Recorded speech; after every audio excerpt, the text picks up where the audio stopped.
All right, you're listening to your number one family radio, 92.3 Inspiration FM. Yes, it is a brilliant Monday out there. Brilliant because it's a public holiday. I know, yes, it's a public holiday. And you guys might be chilling at home and everything, but I am not chilling at home. I am chilling here in the studio because I have to bring to you the light-hearted side of sports.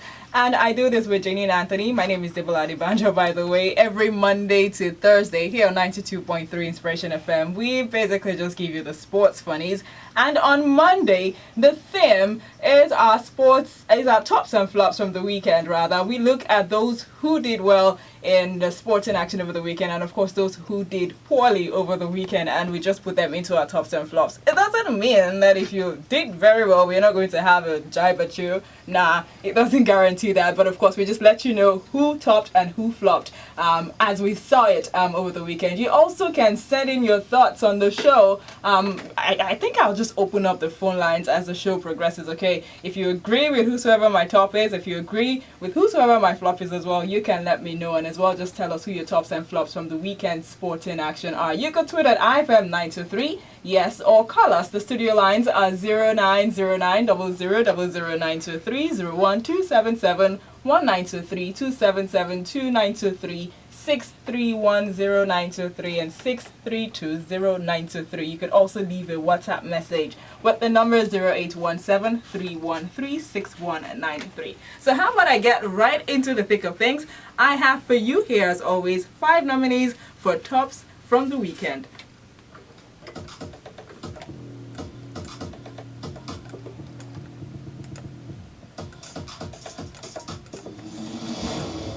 Timeout performances that topped and flopped. For tops, the nominees are... There was a party in the cathedral as Rangers became champions for the first time in 32 years. MFMFC for breaking the yoke of relegation by fire. The North London clubs Arsenal and Tottenham for scoring unfamiliar super wins. Dimitri Payet is West Ham's knight in shining armor. Antonio Conte can breathe again. We are happy for him.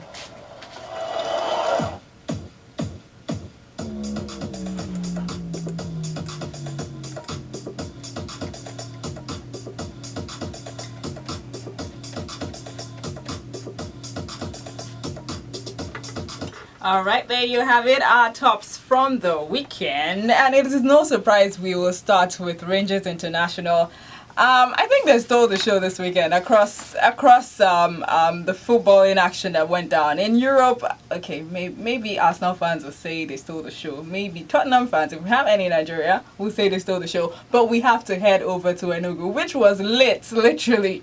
Yes, lit, literally. Oh, I've been rhyming today. All right, let's get serious now. Rangers won their first title in 32 years. I said there was a party in the cathedral. Well, I am right, because they call their home ground the cathedral, and you have to see, or you had to have seen the amount of fans that turned up. I mean, it was lots of drama from the start. Big ups to Rangers International, I would say again. And I think the trophy is for everybody. No, really. I wasn't supporting Rangers International before. I pitched my tent with the Yimba.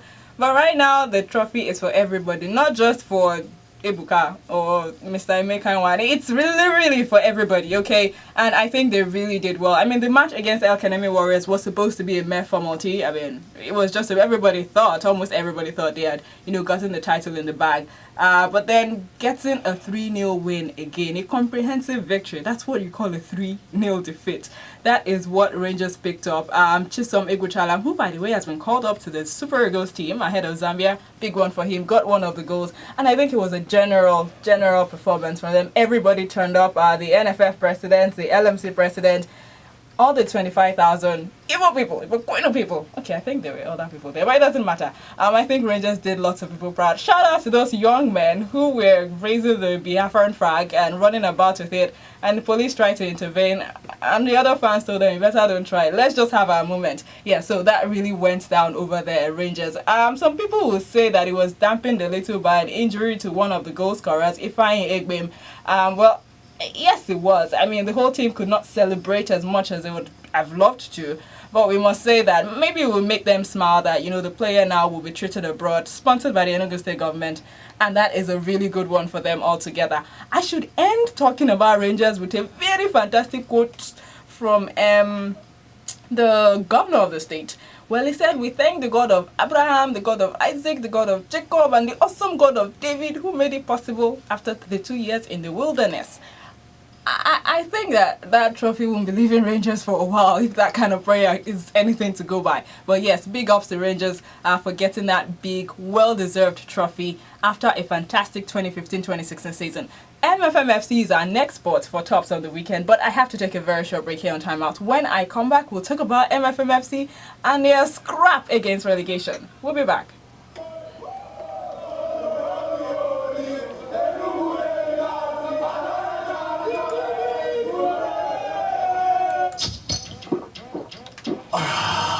Sprite. Have an ice cool Sprite with that sudden burst of intense lemon lime flavored refreshment that just keeps on refreshing. Sprite, a thirst quencher. Lagos. We got you covered. 100% family. IFM 923. Sprite. Have an ice cool Sprite with that sudden burst of intense lemon lime flavored refreshment that just keeps on refreshing. Sprite, a thirst quencher.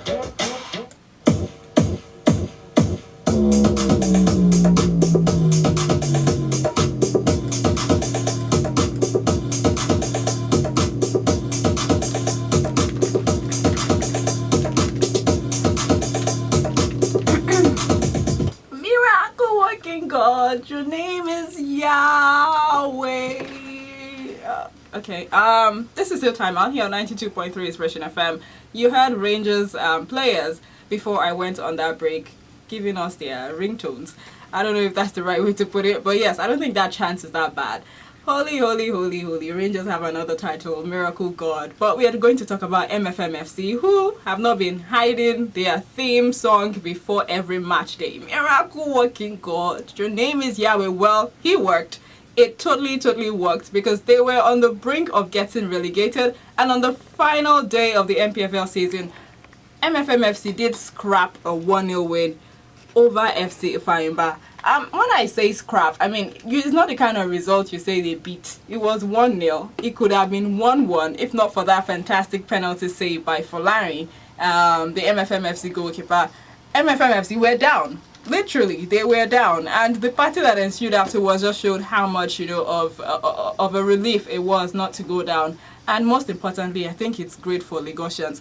I mean, we have worked hard this season. We've turned up for Ikorodu United. We've turned up for MFMFC. Both teams will now go down. It's not possible. So we are really happy. I am particularly happy that MFMFC stayed up, even though I think they've built a reputation for themselves that I'm not glad about. But it's good to see that they stayed up and they can be part of that MPFL revolution. We can all be part of it together as Lagosians. Yes, that can work. Let's get away from the godliness now and enter some stories around the children of the world. Over there in England, yes, the North London teams also make our tops and from the weekend, no, not flops, just tops from the weekend. It's Tottenham and Arsenal. Yes, Arsenal beats Burnley 1-0 away from home. I don't want to dwell too much on this because of obvious reasons. But the thing about French international scoring with their hands, I just cannot wrap my head around that. I really cannot wrap my head around that one because Laurent Koscielny got a goal for Arsenal, the last kick of the goal, just in case you traveled to space and did not catch the match. But it's all familiar because Arsenal players, like we know in the past, 2 minutes added on would have stopped playing football. They just would have been looking at themselves and anticipating how they're going to have a cool bath because the game was not going their way. It wasn't the best performance from Arsenal, I must say, but the fact that they got the last kick of the game, they got a goal with that, just shows that maybe that mentality has upped a little bit and maybe they win the title. Maybe they'll win the title. Poor refereeing decisions because they just did not catch that handball. But either way, I think Arsenal fans will be very, very happy with that 3 points. But Tottenham, their neighbour over there at North London, ended Manchester City's perfect run. 2-0, that game ended. I think the scoreline should be more than 2-0. Yes. Regarding the kind of performance Tottenham put up yesterday, they schooled Pep Guardiola's team. In fact, they paid for crèche, they paid for primary education, secondary education, they took them to a tertiary institution. it just, they could have paid for the Masters, but something happened along the line. But it was a very dominating performance from Mauricio Pochettino's men.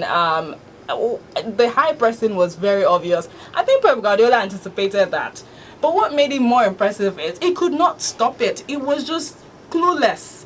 And it's very unfamiliar to see Pep Guardiola clueless, but that is a super win from Pochettino. They are unbeaten in the league. Tottenham, nobody saw that coming. Maybe they will do an unbeaten like Arsenal, and Arsenal fans will close the club, because that can happen if Tottenham do an unbeaten, really. It's rivalry that big. Okay, let's move on swiftly now to another individual who made our top from the weekend. It's Dimitri Payet. West Ham are having a rough patch. It's a crisis over there at West Ham. They moved to a new stadium, a very big stadium. Everybody was happy. I was a little happy. I think I was a little happy. They almost made Europa League. It was just supposed to be rosy Cinderella story for West Ham United, except that they considered a ton of goals in the past couple of matches and can't seem to buy a win. Well, they did not win,